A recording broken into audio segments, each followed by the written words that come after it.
आपने कितनी बार सोचा है कि इस महीने तो पैसे बचाने ही हैं, लेकिन फिर महीने के आखिर में वही हाल, जेब खाली, सेविंग्स शून्य और टेंशन शुरू। कभी सोचा है हर महीने पैसा तो आता है लेकिन जाता कहाँ है? ये सिर्फ आपकी कहानी नहीं है, ये आज के लाखों लोगों की हकीकत है। आप सुबह से शाम तक मेहनत करते हैं, ऑफिस हो या अपना कारोबार, लेकिन जब महीने के अंत में बैंक बैलेंस देखते हैं तो लगता है जैसे पैसों को किसी ने गायब कर दिया हो। आपको ऐसा लगता है कि आप सब कुछ सही कर रहे हैं, फिर भी फाइनेंशियल स्ट्रेस पीछा नहीं छोड़। कभी कभी लगता है सैलरी कम है, खर्चे ज्यादा हैं, लेकिन सच ये है कि सैलरी नहीं, सिस्टम गड़बड़ है। जी हाँ, बजट का सिस्टम। अगर आप भी चाहते हैं कि आपका पैसा आपके कंट्रोल में हो, आपके खर्च आपके हिसाब से चलें और महीने के आखिर में आपके चेहरे पर मुस्कान हो, तो ये वीडियो पूरा देखना। आज हम सीखेंगे बजट बनाने के 10 ऐसे आसान और असरदार स्टेप्स जो आपकी जिंदगी बदल सकते हैं, बिल्कुल आसान भाषा में, प्रैक्टिकल उदाहरणों के साथ। पहले जानते हैं बजट क्या होता है। बजट यानी कमाई और खर्च की एक पूरी योजना। जैसे हम दिन का टाइम टेबल बनाते हैं, वैसे ही पैसे का शेड्यूल बनाना ही बजट होता है। इसमें हम तय करते हैं कि हमारी कुल आय क्या है और उस पैसे का उपयोग कैसे और कहाँ किया जाएगा। बजट में सिर्फ खर्च नहीं, बचत और निवेश भी शामिल होते हैं। अब जानते हैं वो 10 स्टेप्स जो आपके खर्चों को कंट्रोल में लाएंगे। स्टेप 1, अपनी कुल आमदनी जानिए। बजट बनाते वक्त सबसे पहले जरूरी है जानना कि आपके पास पैसा आता कितना है, यानी आपकी नेट इनकम क्या है।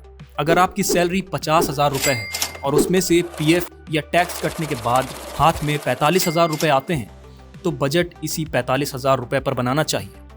अगर आप फ्रीलांसर हैं या सेल्फ एम्प्लॉयड हैं, तो हर महीने की एवरेज इनकम निकालें। स्टेप 2, अपने खर्चों को ट्रैक करें। अब आपको जानना होगा कि आपका पैसा कहाँ जा रहा है। एक महीने तक हर खर्च को लिखिए, चाहे वो किराना हो, मोबाइल रिचार्ज हो या जोमेटो से मंगाई हुई बिरयानी। मान लीजिए आपने पिछले महीने खाने पर 8,000 रुपए, ट्रैवल पर 3,000 रुपए और ऑनलाइन शॉपिंग पर 4,000 रुपए खर्च किए। अब ये आंकड़े आपको ये समझने में मदद करेंगे कि कहाँ कटौती की जा सकती है। स्टेप 3, अब खर्चों को 2 हिस्सों में बांटें। जरूरी जैसे किराया, राशन, बच्चों की फीस, और गैर जरूरी जैसे मूवी टिकट, बाहर खाना या नई घड़ी। मान लीजिए आपका जरूरी खर्च 25,000 रुपए है और गैर जरूरी खर्च 10,000 रुपए, तो अलग टारगेट होगा गैर जरूरी खर्च में सुधार लाना। स्टेप 4, लक्ष्य तय कीजिए। बिना लक्ष्य के बजट बनाना वैसा है जैसे बिना गूगल मैप के सफर करना। तय कीजिए कि आप क्या हासिल करना चाहते हैं, जैसे 6 महीने में 30,000 रुपए सेविंग करनी है या अगले साल नया फोन खरीदना है। मान लीजिए आपका टारगेट 60,000 रुपए की बाइक खरीदना हो, तो हर महीने 5,000 रुपए सेव करना पड़ेगा। स्टेप 5, 50-30-20 रूल अपनाइए। ये एक पॉपुलर बजट रूल है जहां 50% आमदनी जरूरी चीजों पर, 30% इच्छाओं पर और 20% सेविंग पर जाती है। अगर आपकी इनकम 45,000 रुपए है तो 22,500 रुपए जरूरी चीजों पर, 13,500 रुपए इच्छाओं पर और 9,000 रुपए सेविंग में डालिए। यहीं से फाइनेंशियल आजादी की शुरुआत होती है। स्टेप 6, सेविंग को ऑटोमेटिक बनाइए। जैसे ही सैलरी आए, सेविंग पहले निकालिए, खर्च बाद में। मान लीजिए हर महीने आप 5,000 रुपए सेव करना चाहते हैं, तो बैंक में ऑटो डिडक्शन सेट कर दीजिए जो हर महीने SIP, RD या सेविंग अकाउंट में चला जाए, वरना ये पैसा अचानक की जरूरतों में उड़ जाएगा। स्टेप 7, अनदेखे खर्चों के लिए बजट रखिए। हमेशा कुछ खर्च ऐसे होते हैं जो प्लान के बाहर होते हैं, जैसे दवा, रिश्तेदार की शादी या बाइक का पंचर।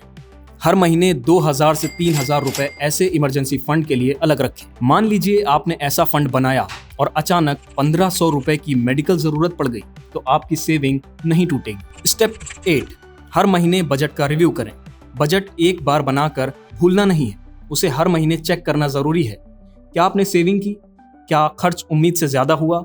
उदाहरण के लिए, अगर आपने खाने पर 6,000 रुपए सोचा था लेकिन 8,500 रुपए खर्च हुए, तो अगली बार आपको अलर्ट रहना होगा। स्टेप 9, कर्ज और EMI का ध्यान रखें।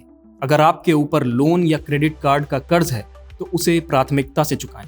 मान लीजिए आपकी EMI 7,000 रुपए है और आप फिर भी नया मोबाइल क्रेडिट कार्ड से ले रहे हैं, तो आप बजट की बुनियाद हिला रहे हैं। EMI और कर्ज को बजट में जगह दें, लेकिन उसे बढ़ने ना दें। स्टेप 10, खुद को छोटे इनाम दें। बजट बनाना तपस्या की तरह है और हर तपस्वी को फल मिलना चाहिए। अगर आपने 3 महीने लगातार सेविंग की है, तो अपने लिए कुछ छोटा इनाम तय करें, जैसे एक छोटा ट्रिप या नया ईयरफोन। इससे आप मोटिवेटेड रहेंगे और बजट बोझ नहीं, आदत बन जाएगा। रियल लाइफ उदाहरण से समझते हैं। मान लीजिए एक परिवार की मासिक इनकम है 50,000 रुपए। अब अगर वो इसे इस तरह बांटे, किराया या EMI 12,000 रुपए, राशन 8,000 रुपए, बिजली इंटरनेट 2,000 रुपए, बच्चों की पढ़ाई 5,000 रुपए, यात्रा 3,000 रुपए, बचत 10,000 रुपए और अन्य खर्च 10,000 रुपए, तो वो ना सिर्फ सभी जरूरी चीजें मैनेज कर पाएंगे बल्कि 10,000 रुपए बचाकर इमरजेंसी फंड या निवेश में भी लगा सकते हैं। हालांकि कुछ बातों का आपको ध्यान रखना चाहिए। बजट बनाते वक्त ईमानदारी रखें, बचत को खर्च के बाद ना रखें, उसे खर्च से पहले करें। हर घर में इमरजेंसी फंड जरूरी है। परिवार को भी बजट में शामिल करें। पारदर्शिता से भरोसा बढ़ता है। बजट बनाना कोई सजा नहीं है, ये आपकी आर्थिक स्वतंत्रता की कुंजी है। ये सिर्फ पैसे की गिनती नहीं, जिम्मेदारी की पहचान है।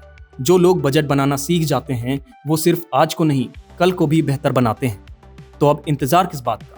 कल नहीं, आज से ही बजट बनाना शुरू कीजिए और बन जाइए अपने पैसों के असली मालिक। अगर आपको ये वीडियो पसंद आया हो तो इसे लाइक और शेयर जरूर करें। नीचे कमेंट करके बताएं कि आप किस ऐप या तरीके से बजट बनाते हैं। और हाँ, चैनल को सब्सक्राइब करना मत भूलिए, क्योंकि यहाँ पैसों की बात होती है आसान भाषा में।